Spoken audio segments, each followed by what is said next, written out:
নওয়াস ইবনে সামান রাদিয়াল্লাহু তাআলা আনহু বলেন, আমি একদা আল্লাহর নবীকে বললাম, জিজ্ঞাসা করলাম, আল্লাহর নবী, মাল বিররু ওয়াল ইসমু, নেকি কি জিনিস আর পাপ কি জিনিস? এটা জিজ্ঞাসা। আল্লাহর নবীকে আমি জিজ্ঞাসা করলাম, আল্লাহর নবী, পাপ কি জিনিস আর নেকি কি জিনিস? তো রাসূল সাল্লাল্লাহু আলাইহি ওয়াসাল্লাম বললেন, আল বিররু হুসনুল খুলুক, নেকি হলো ভালো আচরণ। তখন তিনি বললেন না যে নেকি হলো তাহাজ্জুদ, নেকি হলো হজ, এটা বললেন না। বললেন যে নেকি হলো ভালো আচরণ। ভালো আচরণ কি জিনিস? আর দু একটা হাদিস বলে বলছি ভালো আচরণ কি জিনিস। এখন রাসূল সাল্লাল্লাহু আলাইহি ওয়াসাল্লাম বললেন যে ইন্না ফিল জান্নাতি ঘোরাব ইরা যাহিরুহু মিন বাতিনিহা ওয়া বাতিনুহু মিন যাহিরিহা, নিশ্চয় জান্নাতে খুব দামি দামি কিছু ঘর রয়েছে, যার বাইরে থেকে ভিতর দেখা যায়, ভিতর থেকে বাহির দেখা যায়, খুব উন্নত মানের পদার্থ দিয়ে তৈরি। তো এই পর্যন্ত বলতে আল্লাহর নবীকে সাহাবীগণ জিজ্ঞাসা করলেন, লিমান হাজিহি, এত দামি ঘর কারা পাবে, কে পাবে? তখন আল্লাহ রাসূল বললেন, মান আলামাল কালামা, যার স্বভাব ভালো, নরম আচরণ, চাল চলন ভালো, যার সেই পাবে। সবচেয়ে দামি জান্নাত পাওয়া যায় চাল চলন, ভালো আচরণ দিয়ে। আয়েশা রাদিয়াল্লাহু তাআলা আনহা বলেন, আল্লাহর নবী বলেছেন, ইন্নামাল মুমিনু ইয়াজিদু বিহুসনি খুলুকিহি দারাজাতাস সাইমাল কায়েম, নিয়মিত তাহাজ্জুদ করে যে নেকি পাওয়া যায়, ভালো আচরণে সে নেকি পাওয়া যায়।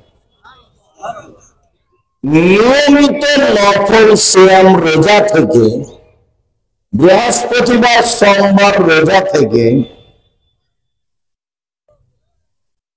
শাবানের একটানা 15 দিন সিয়াম থেকে, শাওয়ালের একটানা 7 দিন সিয়াম থেকে, আরাফার 1 দিন সিয়াম থেকে, মুহররমের 2 দিন সিয়াম থেকে, জিলহিজ্জার একটানা 9 দিন সিয়াম থেকে যত নেকি হয় ভালো আচরণে, তত নেকি হয়। তার মানে একটা দিয়ে দুটো, সেটা হলো ভালো আচরণ। এটা দিয়ে দুইটা নেকি পাওয়া যায়, দুইটা আমলের, দুটাই বড় বড় আমল। তার একটা হলো তাহাজ্জুদ আর একটা হলো নফল সিয়াম, দুটাই খুব বড় বড় আমল না, যার নিজস্ব বিনিময় হলো জান্নাত। তাহাজ্জুদেরও ফলাফল জান্নাত, সিয়াম রোজারও ফলাফল জান্নাত। এই দুইটা মিলে যত ভালো আচরণে তত ভালো আচরণ কি জিনিস? আল্লাহর নবী বলছেন, ভালো আচরণ নেকি বিচারের মাঠে নেকির পাল্লায় সবচেয়ে ভারী নেকি। ইন্না আসকালা শাইইন ইদাফি মিদানুল মুমিন ইয়াউমাল কিয়ামা খুলুকুন হাসান, বিচারের মাঠে মুমিন পুরুষ নারী নেকির পাল্লায় সবচেয়ে যেটা ভারী নেকি রাখা হবে, সেটা হলো ভালো আচরণ। হজের নেকি আছে, তবে সবচেয়ে ভারী নয়। সালাতের নামাজের নেকি আছে, তবে সবচেয়ে ভারী নয়। তাসবিহ তাহলিল জিকির আজকারের নেকি আছে, তবে সবচেয়ে ভারী নয়। কোরআন তেলাওয়াতের নেকি আছে, তবে সবচেয়ে ভারী নয়। বিচারের মাঠে দাঁড়ি পাল্লায় সবচেয়ে ভারী নেকি হলো ভালো আচরণের নেকি। ভালো আচরণ কি জিনিস? আনাস রাদিয়াল্লাহু তাআলা আনহু বলেন, রাসূল সাল্লাল্লাহু আলাইহি ওয়াসাল্লাম বলেছেন, মান সাররা আইয়ুবসাতা লাহু ফি রিজকিহি ওয়া ইনসা লাহু ফি আফারিহি, যে চায় যে আল্লাহ তার টাকা পয়সা বেশি করে দেয়, যে চায় যে আল্লাহ তার বয়সকে বেশি করে দেয়, যে অনেক দিন বাঁচতে চায়, যে ধনী হতে চায়, তাহলে সে সদাচরণ করে। ভালো আচরণে বয়স বেশি হয়, ভালো আচরণে টাকা পয়সা বেশি হয়। ভালো আচরণ কি জিনিস? এক মিনিট। এখানে আপনি অটোতে উঠে বসে আছেন, আর আমিও অটোতে উঠতে গেছি, উঠেছি বসিনি, অটোওয়ালা টান দিয়েছে, তখন আমি ধাক্কা খেয়ে আপনার মুখের উপরে পড়ে গেছি। তা আপনি আমাকে বললেন বসেন বসেন বসেন, কোন সমস্যা নেই, বসেন বসেন। আর আরেকটা কথা, আপনি আমাকে বললেন চোখ নেই, দেখে উঠতে পারেন না, চোখ নেই, দেখে উঠতে পারেন না, হিসাব পান না। দুটাই আচরণ, বলেন তো ভালো কোনটা? এটা হলো ভালো আচরণ। আপনাদের কি খেয়াল, যারা আজকে হাট বাজার করছে তারা কি আসলে বাজার মেরে খেয়েছে? তাদের দেশে কি কোনো বাজার নেই? আমি নিশাদ, আমি আব্দুল্লাহ ভাইয়ের মাধ্যম দিয়ে রাজশাহীতে আপনার কাছে গেছিলাম। আপনি ঢাকা উপর থেকে নেমে এসে আমার দোয়া করছিলেন, খেয়াল আছে কিনা? বারাকাল্লাহ, স্মরণ ছিল না, জাযাকাল্লাহ, বারাকাল্লাহ, বারাকাল্লাহ। বস বস। তো রাসূল সাল্লাল্লাহু আলাইহি ওয়াসাল্লাম বললেন যে ভালো আচরণের নেকি সবচেয়ে ভারী। রাসূল সাল্লাল্লাহু আলাইহি ওয়াসাল্লাম বললেন ভালো আচরণ দিয়ে সবচেয়ে দামি জান্নাত পাওয়া যায়। রাসূল সাল্লাল্লাহু আলাইহি ওয়াসাল্লাম বললেন ভালো আচরণই হচ্ছে নেকি। রাসূল সাল্লাল্লাহু আলাইহি ওয়াসাল্লাম বললেন ভালো আচরণ দিয়ে তাহাজ্জুদের নেকি পাওয়া যায়, ভালো আচরণ দিয়ে নফল সিয়ামের নেকি পাওয়া যায়। তো ভালো আচরণ কি জিনিস? ভালো কথা, ভালো কর্মের নাম ভালো আচরণ। এই শোনো, তোমরা যারা দায়িত্ব পালন করছো খুব সতর্ক থাকো। আর আপাতত আমরা এখন কথাবার্তা বন্ধ করি। জাযাকুমুল্লাহ খান। আপনাদের সাথে সংক্ষিপ্ত কথা হবে আল্লাহ ভীতি, ইনশাআল্লাহ। তো হাট বাজার কি আজকেই করতে হবে? এটাই ভালো আচরণ?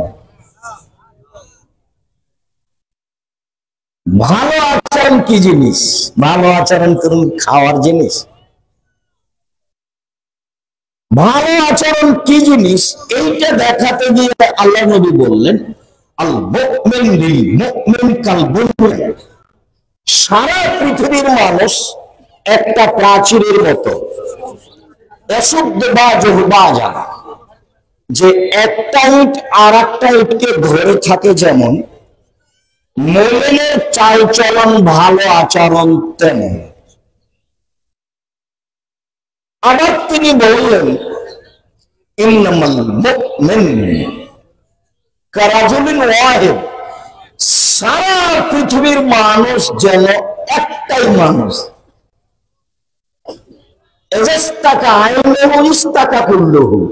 যদি চোখ ব্যথা করে সব চোখে ব্যথা বুঝতে পারে। পাশের একটা লোক যদি কষ্ট পায় সেই কষ্ট আমাকে ভোগ করতে হবে, তার মানে সারা পৃথিবীর মানুষ একজন মানুষ।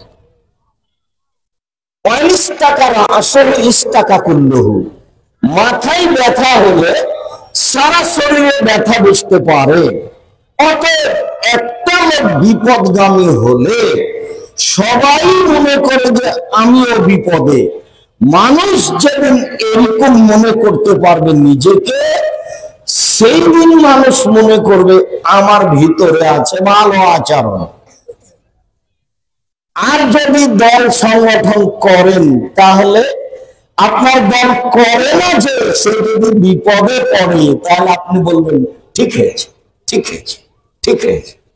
গরু জবাই করবেন আপনি, গরু জবাই করাটা আমার চোখের সামনে ঘটেছে, এবার আমরা চোখের সামনে গরু জবাই করছি। জান্নাত পাওয়া তার ব্যাপার, জাহান্নাম সহজ। আল্লাহ নবী বলেন হুজরাতুন নার বিশ-শাহওয়াত, হুজরাতুল জান্নাত বিল মাকারিহ। নিয়ম নীতি দিয়ে, কষ্ট ক্লেশ দিয়ে, ত্যাগ তিতিক্ষা দিয়ে জান্নাত ঘেরা আছে। আর মনের ইচ্ছা দিয়ে জান্নাত জাহান্নাম ঘেরা আছে। মনের ইচ্ছা দিয়ে জাহান্নাম ঘেরা আছে। এইখানে আরো দুটা বাক্য রাসূলের বলে সামনে যাই কয়েক মিনিট।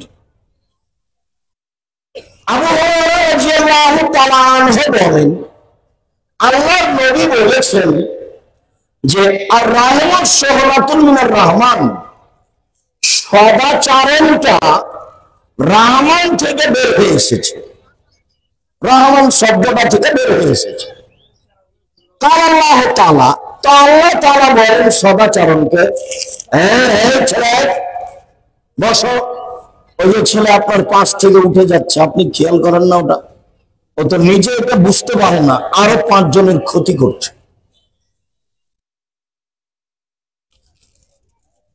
আল্লাহ সদাচরণকে বলছেন, এই সদাচরণ, মান ওয়াসালাকে ওয়াসালতুহু, তোমাকে যে নিবে আমি আল্লাহ তাকে নিব।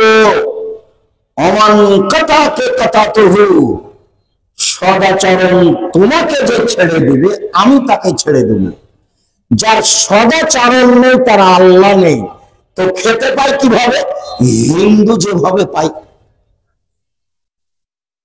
ইহুদি খ্রিস্টান যেভাবে পায়। বিচারের মাঠে নেকির পাপের পাল্লা ওজন হবে, হিন্দুদের হবে না, কেন? তার নেকি নেই। ইহুদিদের হবে না, কেন? তার নেকি নেই। খ্রিস্টানদের হবে না, কেন? তার নেকি নেই। যারা আকীদা ভ্রষ্ট, শিয়া, কাদিয়ানী, মুরজিয়া, জাহামিয়া, মুজাসসামা, এরকম মানুষের বিচারের মাঠে নেকি না থাকার কারণে এদের পাল্লা হবে না। যুলখাজাবিন নওয়াসি ওয়াল আকদাম, এদের পায়ে এবং মুখমণ্ডল ধরে জাহান্নামে নিক্ষেপ করা হবে। বলছিলাম সদাচরণ আছে যার, আল্লাহ আছে তার। সদাচরণ নেই যার, আল্লাহ নেই তার। আয়েশা রাদিয়াল্লাহু তাআলা আনহা বলেন যে সদাচরণটার যেন রূপরেখা আছে, ও আল্লাহর আরশকে ধরে ঝুলন্ত অবস্থায় বলছে, আল্লাহর আরশকে ধরে ঝুলন্ত অবস্থায় বলছে, এই বাচ্চা, তোমরা এটা কন্ট্রোল করতে পারো না? ওই যে ওই বুড়া মানুষ দাঁড়িয়ে কাকে কি দেখাচ্ছে, আর হুঁশ গতি আছে? এইভাবে সদাচারে আল্লাহর আশ ধরে ঝুলন্ত অবস্থায় বলছে, মান অসালানি অসালাহুল্লাহ, অমান কাতানি কাতাহুল্লাহ, যে আমাকে নিবে তাকে আল্লাহ নিবেন, যে আমাকে ছেড়ে দিবে তাকে আল্লাহ ছেড়ে দিবেন। তার মানে হলো যার সদাচরণ নেই তার আল্লাহ নেই, যার সদাচরণ আছে তার আল্লাহ আছে। আপনারা দেখছেন সদাচরণ কি জিনিস? তা হলো ভালো কথা, ভালো কর্ম। ভালো কথা ভালো কর্মের নাম সদাচরণ। তার বাস্তব দেখালাম যে অটোতে আপনি বসে আছেন, আমি উঠেছি, বসিনি, লোকটা টান দিয়েছে, তো আমি আপনার মুখে গিয়ে পড়ে গেছি, তখন আপনি আমাকে বললেন বসেন বসেন বসেন, কোনো সমস্যা নেই, বসেন। এটা একটা আচরণ। আর আপনি বললেন যে কপালে চোখ নাই, দেখতে পান না, হিসেব করে উঠেন না, এটা একটা আচরণ। সদাচরণ কোনটা? বাকি জীবন দাপট দেখিয়ে, ক্ষমতা দেখিয়ে দুদিন বেঁচে থাকার চেষ্টা করিয়েন না ভুল হিসাবে। দাপট দেখিয়ে, ক্ষমতা দেখিয়ে, দলীয় ক্ষমতা দেখিয়ে দুদিন বেঁচে থাকার চেষ্টা করিয়েন না। জুলুম করে বেঁচে থাকার চেষ্টা করিয়েন না। ১৫০০ বছর পরে হলেও ফেরাউন ডুবে গেছে। আর আপনাদের নেত্রীর সময় ছিল মাত্র ৪৫ মিনিট। আপনাদের নেত্রীর কত সময় ছিল? মাত্র ৪৫ মিনিট। জেনে শুনে জুলুম করে বেঁচে থাকার ১ মিনিট প্রয়োজন মনে করবেন না। নত হয়ে বেঁচে থাকেন, ভালো হবে, আল্লাহ দয়া করবে, ফলাফল ভালো হবে, ইহকাল ভালো হবে, পরকাল ভালো হবে। বিষয়ে যাওয়ার পূর্বে মাথায় ধাক্কা খাচ্ছে আরো কয়েকটা কথা। এক, আগামীকাল সন্ধ্যা হতে হতে বা আজকে রাত হতে হতে গন্ডগোল আপনার বড় ভাইয়ের কারণেই হয়েছে। ২ ভাইয়ের কথা বন্ধ আছে। এরপরে আপনি ছোট হিসাবে আপনার ভাইয়ের হাত ধরে আপনাকেই ক্ষমা নিতে হবে, আজকেই নিতে হবে, এখনই নিতে হবে। আল্লাহ নবী বলেছেন আজকেই নিতে হবে। একদিন কথা বন্ধ করে কাটাতে পারবেন না। ওটা হুজুরদের চলে, কয়েক মাস চলে, বছর বছর চলে। এই ছেলে, তোমার মা ছোট আর তোমার চাচি বড়। এই বাড়িতে তোমার চাচি আগে এসেছে। তোমার জ্যাঠা চাচির কারণেই এই ঝগড়া গন্ডগোল হয়েছে। ক্ষমা তোমার মাকে নিতে হবে, এটাই শিষ্টাচার। তোমার মাই সম্মান করবে তোমার চাচিকে, এটাই শিষ্টাচার, এটাই ভালো আচরণ। আজকেই করবে। কথা রেখে দিলাম। উপস্থিত বৈঠকের মুসলিম বোন, একটু ধৈর্য ধারণ করে বসে কথা শোনেন। ঢং ঢং করে বেশরমার মতো এসেছেন, গল্প করতে করতে আবার ঢং ঢং করে বেশরমার মতো চলে যাচ্ছেন কেন? শরম হয় না কেন? আমি তো আপনার জন্য এসেছি এবং আমি খুব কষ্ট করে এসেছি। আসার মতো আমার কোনো পরিবেশ নেই। আমি সৌদি মেহমানকে যখন বলি যে আমাকে ক্ষমা করবেন, আমাকে এখনই যেতে হবে, তখন উনি জামিয়া সালাফিয়া ডাঙ্গিপাড়া পাওয়ার রাজশাহীতে বক্তব্য শুরু করলেন। আমি ওই অবস্থায় রেখে চলে আসলাম, আপনাকে ওয়াদা দিয়েছি সেই জন্য। উনি যদি মনে করেন যে আমি আপনার বাড়িতে এসেছি, আপনি আমাকে রেখে চলে যাচ্ছেন, তাহলে কষ্টকর হবে। এমনি তো আগের রাতে আমি ছিলাম কোথাও যেন অনেক দূরে, তারপর আসলাম জামিয়া সালাফিয়ায় ক্লাস নিলাম, মেহমানদের সাথে অনেকক্ষণ বসে থাকলাম। মেহমান কথা শুরু করলেন, আমি চলে আসলাম, দেখলাম যে সময় শেষ হয়ে যাচ্ছে। আপনি মহিলা মানুষ যদি ঢং ঢং করে চলেন আর কথা বলেন, তা আমি তো আপনার জন্য এসেছি। যদিও এই নোংরা চরিত্র আপনার স্বামীর কারণে। আপনার স্বামীর আত্মমর্যাদা গাইরিয়াত বলে কোনো জিনিস নাই। আত্মমর্যাদা গাইরিয়াত, আত্মমর্যাদা। স্ত্রী ঢং ঢং করে হাঁটলে স্বামীকে খারাপ লাগে, তার নাম আত্মমর্যাদা। স্ত্রী কারোর সাথে মোবাইলে গল্প করলে খারাপ লাগে, তার নাম আত্মমর্যাদা। স্ত্রী যদি নগ্ন হয়ে চলে তো স্বামীকে খারাপ লাগে, তার নাম আত্মমর্যাদা। তো স্ত্রী যখন নগ্ন হয়ে চলে, স্বামী কিছুই বলতে পারে না, তখন বুঝতে হবে আর স্বামীর গায়ে যা আছে একটুকু রক্ত নয়, সবই পুজ। রক্ত কোনো কাজ করে না। আত্মমর্যাদা কি জিনিস তার জানা নাই, যার কারণে তার স্ত্রী স্বাভাবিক ভাবে ঢং ঢং করে আসে, ঢং ঢং করে যায়, বেহায়ের মতো চলে। এই বই হলো হস্তিনী। এই বইয়ের নাম কি? এই বই হস্তিনী। আমি এই বউকে এই মুহূর্তে তালাক দিতে বলিনি। আপনি বোঝানোর চেষ্টা করেন, যদি নাই হয় তালাক দিতে হবে, এই কথাই ঠিক। আমিও আপনার গ্রামেরই মহিলা, আমার স্ত্রী। যদি রিক্সায় উঠে রিক্সাওয়ালার গায়ের সাথে যদি এক একটু লেগে যায়, তাহলে মনে হবে আমি অজ্ঞান হয়ে গেলাম। আমরা তো হাটে বাজারে যাই না, মহিলা তো বহু দূরের কথা। আপনাদের বাজপুর বাজিতপুরের মহিলা হাটে বাজারে যাওয়া তো বহু দূরের কথা, আমরা নিজেরাই যাই না। আমি এ যাবৎ কোনোদিন চায়ের স্টলে বসে এক কাপ চা খাই না। জামিয়া সালাফিয়ার ভিতরে চায়ের স্টল আছে অনেক কয়েকটা। বিশাল জামিয়া সালাফিয়া দেশের সবচেয়ে বড় প্রতিষ্ঠান, প্রায় 5,000 ছেলে মেয়ে পড়াশোনা করে। জামিয়া সালাফিয়া যেটা রাজশাহী, সেটা প্রায় 40 বিঘা জমির উপরে, আর যেটা মহিলা শাখা হতে যাচ্ছে সেটা প্রায় 70 বিঘা জমির উপরে। জামিয়া সালাফিয়া রূপগঞ্জ নারায়ণগঞ্জ ঢাকা যেটা, সেটা প্রায় 100 বিঘা জমির উপরে। জামিয়া সালাফিয়া যেটা আপনার তেহরা বিরল দিনাজপুর, সেটা প্রায় 20 বিঘা জমির উপরে। জামিয়া সালাফিয়া 300 জন শিক্ষক শিক্ষিকা, প্রতি মাসে বেতন লাগে 32 লক্ষ। প্রতি মাসে বেতন লাগে 32 লক্ষ। শুধু মেহমানেরা আসে যায়, প্রায় সময় দেখা গেছে 10 লাখ 12 লাখ 15 লাখ করে খরচ আছে। আর আপনাদের জামিয়া সালাফিয়া সালাফি কনফারেন্সে রাজশাহীতে এবছর খরচ হয়েছে 17 লক্ষ, শুরু থেকে শেষ পর্যন্ত। প্রতিষ্ঠান আপনাদের। বলছিলাম আত্মমর্যাদা থাকা উচিত। এবার চলেন ফিরে যাই। আল্লাহ তাআলা বলেছেন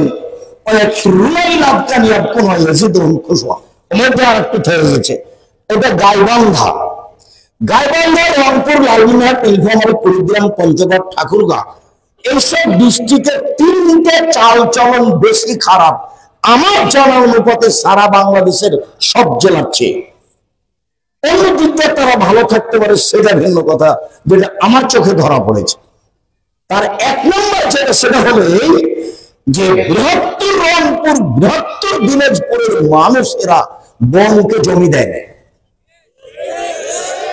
জমির কথা যদি উঠে তাহলে একবার আগুন হয়ে যায়, বলে বের হয়ে যাবে, বের হয়ে যাচ্ছে কেন নিজের জমি। যখন আমি বলেছি যে তোমার দাদা 15 শতক জমি রেখে গেছে, তোমার বাপ নিবে 10 শতক আর তোমার ফুফু নিবে 5 শতক, তোমার বাপ সকালে নিবে আর তোমার ফুফু বিকেলে নিবে, এটা প্রমাণ করো দেখি। তখন বলছে জি না, একসাথে নিবে। তখন আমি বলেছি দেখো, তোমার বাপকে যদি আমি কুকুর সিরিয়ালের চেয়ে খারাপ প্রমাণ করতে না পারি, আমি আব্দুর রাজ্জাক আর জিন্দেগি কোনোদিন বক্তব্য দিব না। সেটা আমি বলিনি, আল্লাহ তাআলা বলছেন বুঝলো বুঝে না, ওরা অন্তর আছে বুঝে না, বোঝা দরকার। দেখে দেখে না, ওদের চক্ষু আছে দেখে না, শোনে শোনে না, ওদের কান আছে শোনে না। তারা পশু প্রাণীর মতো, তারা গরু ছাগলের মতো, তারা কুকুর সিরিয়ালের মতো, ভালো মজার বরং তার চেয়ে খারাপ। তুমি বলো আমার বাপ ভালো, 10 বছর হলো তোমার দাদা মরা। তুমি যদি আমাকে বলো, আমি আব্দুর রাজ্জাক বিন ইউসুফ আমার বাপকে মাটি দিয়ে এসে জমি ভাগ করেছি, তারপরে খেয়েছি। যদিও জমি আমি আবাদ করি না, আমার ছোট ভাই জমি দেখেইনি, ও বরিশালে থাকে, বরিশাল সরকারি মডেল কলেজের শিক্ষক। আমরা জমি জায়গায় যাই না। আমার মা কোনোদিন ওইসব পছন্দ করতেন না, আমরা যাই না। আমার মা মরা 4-5 বছর হয়ে গেল, তারপরে খোঁজ নি না, ওই পাতাই পড়ি না। কি হয়, বোনের স্বামীরা দেখে, তারা তাদের মতো দেখে, তাদের মতো খাই, এই নিয়ে আমরা পাতা পড়ি না, তবে ভাগ করেছি, কবর দিয়েছি। 2, এই বৃহত্তর 2 জেলার অন্তর্ভুক্ত জেলার মানুষেরা যৌতুক নেই, ছেলের শ্বশুরের কাছে টাকা নেই। তখন আমি বলেছি তোমার বাপের ভিক্ষা করে খাওয়া উচিত। তো গ্রামে যদি তোমার বাপকে ভিক্ষা না দেয়, তো তুমি আর তোমার বাপ চলে যাবা এই যে মহিনগর ট্রেন স্টেশনে ভিক্ষা চাইবা, অপরিচিত মানুষ পাবা, ভিক্ষা দিবে, শ্বশুরের কাছে টাকা নিয়েছো কেন? ভিক্ষা করে টাকা দিয়ে চাউল কিনে ভাত খেয়ে ইবাদত কবুল হবে। ভিক্ষা করে টাকা দিয়ে চাউল কিনে ভাত খেয়ে ইবাদত কবুল হবে। ভিক্ষা করে টাকা দিয়ে চাউল কিনে ভাত খেয়ে ইবাদত কবুল হবে। যৌতুকের টাকা দিয়ে চাউল কিনে ভাত খেয়ে ইবাদত কবুল হবে না, এই টাকা হারাম। এই যে আমি বললাম, দেখি কিয়ামত পর্যন্ত সময় থাকলো কোন মায়ের এটা এভাবে উল্টে ধরতে পারে। 90 সাল থেকে মাঠে আছি, 90 সাল থেকে, আজকে নতুন নয়। আর এই কথাই বলে আসছে 90 সাল থেকে। আগামীকাল সন্ধ্যা হতে হতে খাট খাটলা, চকি বাক্স, মোটর সাইকেল, সাইকেল, টাকা পয়সা 24 ঘন্টার মধ্যে ফেরত দিতে হবে তোমার শ্বশুরকে। কাপুরুষ নিয়েছো কেন? বাপ বেটা কাপুরুষ, ভিক্ষা করে খেতে পারো না, নিবে কেন? ও তো হারাম। তোমার শ্বশুর মেয়ে মানুষ করে তোমাকে দিয়েছে, এই জন্য তুমি আলহামদুলিল্লাহ বলো। তুই এখানে টাকা নিতে গেলে কেন? কোন শরমে নাও, কোন লজ্জাতে নাও? টাকা নিবা কেন? বাপের জমি আছে, জমিদারি করে খাও। টাকা কম আছে, দিন মজুরি করে খাও। কিছুই নেই, ভিক্ষা করে খাও। ভিক্ষা পছন্দ নয় তবে জায়েজ। ভিক্ষা পছন্দ নয় তবে জায়েজ। যৌতুক নেওয়া হারাম। গাইবান্ধা মানে, রংপুর মানে, লালমনিরহাট মানে, পঞ্চগড় মানে, ঠাকুরগাঁও মানে, দিনাজপুর না মানে ছেলের বিবাহ দিলে যৌতুক নিবে। এটা স্বাভাবিক স্বভাব। বাপ বেটার একই স্বভাব। তোমার বাপের মুখখান কালো হয়েছে, দেখো তুমি, দেখো তোমার বাপের মুখ কালো হয়েছে। এমনি অন্যের স্বভাব তো আছে, বিবাহের নিয়ম নীতি তো উল্টা আছেই। আমার মামা শ্বশুরের বাড়ি হলো সোলাগাড়ি। এখন বিবাহের বৈঠকে আমি বলছি, বিবাহের বৈঠকে নাকি এভাবে মুখের মধ্যে বসে থাকতে হবে। আমি তো আর এই হিসাব আমি মানিও না, জানিও না। এখন মোহরের কথা এসেছে, আমি মোহরের কথা বলছি। হ্যাঁ, এত টাকা মোহর হবে, যেমন বলেছি এত টাকা মোহর হবে। আমার মামা শ্বশুর ভাগ্যে বলছে বিবাহ উঠে দাও, বিবাহ উঠে দাও। এই ছেলেকে বিবাহ দেওয়া হবে না, বিবাহের বৈঠকের কথা বলে। এবার বাড়ির ভিতরে গিয়ে একটু হইচই লাগাচ্ছে। তা আমার শাশুড়ি বলছেন তার ছেলেরাকে, চুপ থাকো, কথা বলবো না। যেমন ভাবে বিবাহের শুরু থেকে শেষ পর্যন্ত একটা নিয়ম জায়েজ নয়। আমার এক চাচা শ্বশুর, আমি মেয়ের কাছে বিবাহ করাইনি, আমি ছেলের কাছে বিবাহ করিয়ে বৈঠকের দুয়া পড়ে শেষ করে চলে গেছি। তখন আমার চাচা শ্বশুর আমার এই মেয়েটার কাছে গিয়ে বিবাহ পড়াচ্ছে। সে পরে আমার কথা আসছে, এখানে মেয়ের কাছে বিবাহ পড়ানো হারাম না যায়। মেয়ের বাপ তো এখানে বলছে এত টাকা নগদ, এত টাকা বাকি। আমার মেয়ে তোমার সাথে বিবাহ বন্ধনে আবদ্ধ হতে রাজি। তখন ছেলে বলবে আমি কবুল করলাম, তার নাম বিবাহ। বিবাহতে বাপ লাগে, বিবাহতে দুজন সাক্ষী লাগে। রংপুর, দিনাজপুর, লালমনিরহাট, নীলফামারী, কুড়িগ্রাম, পঞ্চগড়, ঠাকুরগাঁও, গাইবান্ধা, জয়পুরহাট, এইসব ডিস্ট্রিক্টে উকিল বাপ লাগে। উকিল বাপ হারাম। তবে এইসব ডিস্ট্রিক্টের একটা সুবিধা আছে, সেদিন থেকে উকিল বাপ হয় না। কিন্তু চট্টগ্রামে যেদিন উকিল বাপ হয়েছে সেদিন থেকে আসল বাপ বাদ পড়ে গেছে। এখন উকিল বাপই বাপ। এই মেয়ের বাড়ি বেড়াতে যাবে, মেয়ে আমার উকিল বাপের বাড়ি বেড়াতে যাবে, এটা হলো মানে বাপ থেকে কেটে গিয়ে উকিল বাপ হয়েছে। কেমন ধর্ম, কেমন ধর্ম! আরে কিছু নোংরা কথা বইয়ে লেখা আছে এভাবে। যখন আমি বলেছি কোর্টের বিবাহ বাতিল, কোর্টের বিবাহ বাতিল, কোর্টের বিবাহ বাতিল, আল্লাহ নবী বলেছেন যে মেয়ে নিজে নিজে বিবাহ বসেছে সেই বিবাহ বাতিল, সেই বিবাহ বাতিল, সেই বিবাহ বাতিল। তিনি বলেছেন লা নিকাহ ইল্লা বিওয়ালি, বাপ ছাড়া বিবাহ নেই। তিনি বলেছেন লা নিকাহ ইল্লা শাহিদাইনি, দুইজন সাক্ষী ছাড়া বিবাহ নেই। কিছু কিছু ফিকার বইয়ে লেখা আছে যে একজন যুবক যদি বলে দুইজন লোককে আপনারা দুজন সাক্ষী থাকেন, এইটা আমার বউ, রাস্তার একটা মেয়েকে ধরে, তখন তারা দুজন বলছে আমরা দুজন সাক্ষী আছি, এটা আপনার বউ, তাহলে বউ হয়ে গেছে, বইয়ে লেখা আছে। সবাই ধর্ম হয়ে গেছে। আল্লাহ নবী বলছেন বাপ ছাড়া বিবাহ হবে না। তখন আমি বলেছি ওই বইয়ের কলম, বইয়ে যেটা লেখা আছে। আর গাইবান্ধা সে ভদ্রলোক খেতে আমাকে বলছে কোন সাহসে আপনি বলেন যে কাজী সাহেবের খাতাকে টয়লেট পেপার হিসেবে ব্যবহার করতে হবে। আমি বলছি আমি যেটুকু বলেছি সেটুকু কম বলেছি। আল্লাহ নবী বলেছেন বিবাহে দুজন সাক্ষী লাগবে, আর আপনার খাতাতে দেওয়া আছে 4 জন সাক্ষী। তা আমি কি আল্লাহর নবীকে অপমান করেছি না আপনি করেছেন? খাতাতে কয়জন আছে? 4 জন। আমার খাতা ভাগ করেছে ছেলের পক্ষ থেকে 2 জন, মেয়ের পক্ষ থেকে 2 জন, অথচ আল্লাহর নবী এই ভাগ করেননি।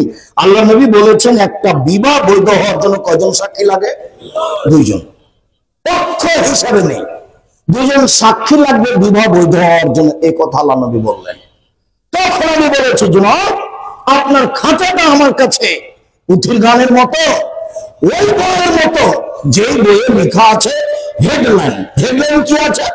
অবিবাহিত ছেলে মেয়ের পড়া নিষেধ। যে দেখে সেই পড়ে, যে দেখে সেই পড়ে, যে দেখে সেই পড়ে। কি লেখা আছে এখানে? তো আমিও পড়েছি, তখন আমার বিবাহ হয়েছে, বিবাহ পরে আমি পড়েছি। এখন হেডলাইনের পরে লেখা আছে ভরা পেট স্ত্রী হলে ছেলে ভ্যাংচা হয়, সফরের পূর্বে স্ত্রী হলে ছেলে টেরা হয়, চন্দ্র সূর্য গ্রহণের সময় স্ত্রী মিলন হলে ছেলে কানা হয়। আমি বললাম আপনার সম্পূর্ণ কথা কোরআন মাজিদের সরাসরি বিপরীত। যারা বই পড়ে তাদের সংশোধন করে লিখতে হবে। আল্লাহ বলছেন নিসাউকুম হারসুল লাকুম ফাতু হারসাকুম আন্নাশাতুম, পৃথিবীর মানুষ তোমাদের স্ত্রী তোমাদের জমি, পৃথিবীর মানুষ তোমাদের স্ত্রী তোমাদের ক্ষেত। তোমরা তোমাদের জমিতে আসো, তোমরা তোমাদের খেতে আসো, তোমাদের ইচ্ছা মতো সকালেই কি বিকেলেই কি ভরা পেটেই কি সফরের পূর্বেই কি চন্দ্রগ্রহণ লাগলেই কি আর না লাগলেই কি। তো আল্লাহ বলছে, তখন বলেছে আপনার খাতা এই বই আর হুজুরের বক্তব্য পুঁথির গানের মতো। পুঁথির গান মানে 6 মাসের রাস্তা মর্দ 6 দিনে গেল, ঘোড়ায় চড়িয়ে মর্দ হাঁটিয়া চলিল। 6 মাসের রাস্তা মর্দ 6 দিনে গেল, ঘোড়ায় চড়িয়া মর্দ হাঁটিয়া চলিল। ঘোড়ায় চড়ে কি করে গেল? হেঁটে গেল, পুঁথির বইয়ের মতো। ফাতেমা কান্দিয়া কয় আজ বুঝি হোসেন কারবালাতে শহীদ হয়। ফাতেমা কান্দিয়া কয় আজ বুঝি হোসেন কারবালাতে শহীদ হয়। যেদিন হোসেন শহীদ হন ইরাকের মাটিতে কারবালার মাঠে, তার বছর আগে ফাতেমা মারা গেছে। কতদিন আগে? 49 বছর আগে। তো এই কথাটা ফাতেমা বলবেন কি করে? এটা ধর্ম? ওমর রাদিয়াল্লাহু তাআলা যদি আজকে বেঁচে থাকতেন তাহলে এই দেশে 1999 জন বক্তার আজীবন জেল হতো। আর যদি উনি বেঁচে থাকতেন তাহলে 1999 জন বক্তার আজীবন জেল হতো, যারা কেউ বের হতে পারত না। ধর্ম এরকম নয়। আপনি আমি যেভাবে বুঝেছি ধর্ম এরকম নয়। ধর্ম একজনের কথা দিয়ে চলে, যার নাম মোহাম্মদ সাল্লাল্লাহু আলাইহি সাল্লাম। 1 গিলাস পানি পান করলে কয়টা বিধান লাগে? 5টা। এটা নগদ, এখানে লুকানো কিছু নাই, সব নগদ। ইসলাম ধর্ম হচ্ছে সব নগদ। আল্লাহর নবী বলেন 2 শ্রেণীর মানুষ জাহান্নামে যাবে না। 1 আল্লাহর ভয়ে কাঁদে যে, 2 আল্লাহ রাস্তায় পাহারা দেয় যে। রাসূল সাল্লাল্লাহু আলাইহি সাল্লাম বললেন লা ইয়ালিজার রাজুলুন নারা বাকা মিন খাশিয়াতিল্লাহ হাত্তা ইয়ালিজাল লাবানা ফিল দরে। আল্লাহর ভয়ে কাঁদে যে তার জাহান্নামে যাওয়া এরকমই অসম্ভব। গাভীর বাট থেকে চাপ দিয়ে দুধ বের করে ভিতরে ঢোকানো যেমন অসম্ভব। গাভীর বান থেকে চাপ দিয়ে দুধ বের করে ভিতরে ঢোকানো যেমন অসম্ভব, আবার ভিতরে ঢোকানো যেমন অসম্ভব, আল্লাহর ভয়ে কাঁদে যে তার জাহান্নামে যাওয়া তেমনি অসম্ভব। রাসূল সাল্লাল্লাহু আলাইহি সাল্লাম বললেন 3 শ্রেণীর মানুষ জান্নাতে যাবে। 3 শ্রেণীর মানুষ জান্নাতে যাবে। তার 1 শ্রেণীর মানুষ আল্লাহর ভয়ে কাঁদে যে, 2 শ্রেণীর মানুষ আল্লাহর রাস্তায় পাহারা দেয় যে, 3 শ্রেণীর মানুষ বেগানা অপর নারীকে দেখে চক্ষু নিচু করে যে, মহিলাকে দেখে চক্ষু নিচু করে যে, সে জান্নাতে যাবে। বলে তোমার মোবাইলে কি হবে? তোমার মোবাইলে দিন রাত ল্যাংটা মেয়ে নাচে, তুমি চক্ষু ঠান্ডা করো, তুমি কলিজা ঠান্ডা করো, তুমি মন ঠান্ডা করো, তুমি জান্নাতের মেয়ে ভোগ করতে চাও। শোনো, তিনটা পাপের কারণে পৃথিবীতে তিনটা বিপদ আসবে। তিনটা পাপের কারণে পৃথিবীতে তিনটা বিপদ আসবে। তিনটা পাপের কারণে পৃথিবীতে তিনটা বিপদ আসবে। এক, ভূমিকম্প হবে। দুই, আকার আকৃতি পরিবর্তন হবে। সন্ধ্যা থাকবে মানুষ, সকালে হবে শুকুর। সন্ধ্যা থাকবে মানুষ, সকালে হবে সোর বানর। তিন, সমস্যা নেমে আসবে। মসজিদে মারামারি, মাদ্রাসায় মারামারি, রাস্তাঘাটে মারামারি, কেউ কাউকে মানবে না। জমির দাম যা, রেস্টি খরচ তাই। সব সমস্যা নেমে আসবে তিনটা পাপের কারণে। এক, ভূমিকম্প হবে। দুই, আকার আকৃতি পরিবর্তন হবে। তিন, সমস্যা নেমে আসবে। পাপ তিনটা বলি। এক, এটা সারেবুল খমরা, মানুষ যখন বিড়ি তামাক জর্দা সিগারেট দিল নেশাদার দ্রব্য খাবে, পেপসি ঠান্ডা কোকাকোলা আরসি খাবে। আমি পেপসি ঠান্ডা কোকাকোলা আরসি 30 বছর থেকে না করে আসছি। আল্লাহর নবী বলেছেন আমার উম্মত মদ খাবে, নাম দিবে অন্য, আপনি বের করেন সেটা কোনটা। আর আপনি এগুলো ইতিহাস করে দেখেন, বিপদ নেমে আসবে। দুই, জাওরাতুল কায়নাত, মেয়েরা যখন নাচবে, সব মোবাইলে মেয়ে নাচে, সব দোকানে মেয়ে নাচে, সব বাড়িতে মেয়ে নাচে। মেয়েরা যখন নাচবে, মেয়েরা যখন নগ্ন হবে, তখন পৃথিবীতে তিনটা বিপদ নেমে আসবে। তিন, জারাবুল মাসিক, যখন বাদ্যযন্ত্র প্রকাশ পাবে, সব মোবাইলে বাজনা বাজে, প্রায় সব দোকানে বাজনা বাজে, প্রায় সব বাড়িতে বাজনা বাজে, প্রায় সব গাড়িতে বাজনা বাজে। বিবাহ শাদী হয় না বাজনা বাজা ছাড়া। ওরা হচ্ছে অশিক্ষিত পুরুষ। ওই বাপ মাকে যদি আমি অশিক্ষিত প্রমাণ করতে না পারি, আমি জাতির সামনে বক্তব্য দিব না। তিনটা পাপের কারণে তিনটা বিপদ নেমে আসবে। এক, ভূমিকম্প হবে। দুই, আকার আকৃতি পরিবর্তন হবে। তিন, সমস্যা নেমে আসবে। পাপ এক, মানুষ যখন নেশাদার দ্রব্য খাবে, পান করবে। দুই, মেয়েরা যখন নাচবে। তিন, যখন বাদ্যযন্ত্র প্রকাশ পাবে। তিন শ্রেণীর মানুষ জান্নাতে যাবে। বেগানা নারীকে দেখে চক্ষু নিচু করে যে সে জান্নাতে যাবে। আল্লাহর নবীকে জিজ্ঞাসা করা হলো, আল্লাহর নবী, হঠাৎ যদি কোনো মহিলার উপরে চোখ পড়ে যায় তাহলে কি করতে হবে? তখন আল্লাহ নবী বললেন, আমাকে যে তুমি তোর মুখটা ফিরিয়ে দিবা। আপনার টিভিতে রং মাখানো মেয়েটা খবর পড়ে, আপনি তার মুখের দিকে তাকিয়ে খবর শুনতে পারেন? অত সহজ হলো? রং মাখানো মেয়েটা আপনার সামনে এইভাবে রং মেখে খবর পড়ে, আপনি তার মুখের উপরে চোখ রেখে আপনি খবর শুনতে পারেন? আপনি জান্নাতের মেয়ে ভোগ করার আশা করছেন তাহাজ্জুদ পড়ে? অত সহজ? মোবাইলে ল্যাংটা মেয়েকে দেখে চক্ষু ঠান্ডা করে, কলিজা ঠান্ডা করে, মনটা ঠান্ডা করে জান্নাতের মেয়ে ভোগ করতে চান? অত সহজ? ভুল হচ্ছে। ফিরে আসতে হবে এখান থেকে।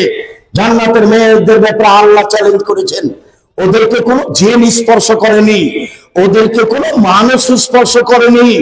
ওরা এত সুন্দরী, ওরা এত সুন্দরী, ওরা এত সুন্দরী, ওদেরকে দেখে মনে হবে ঝিনুকের মধ্যে লুকানো মুক্তা। ওদের মাথায় চুল হচ্ছে লম্বা লম্বা, কপড়া কপড়া, কুচকুচে কালো। ওদের চোখ হবে লম্বা লম্বা, টানা টানা, ডোরা ডোরা, ডাগর ডাগর। সম্মানিত দিনী ভাই বোন, জান্নাতের মেয়ে পেতে হলে এই ধরনের রং মাখানো মেয়ে থেকে বিরত থাকতে হবে। আপনাকে বলে গেলাম, পরিবার কন্ট্রোল আপনাকেই করতে হবে।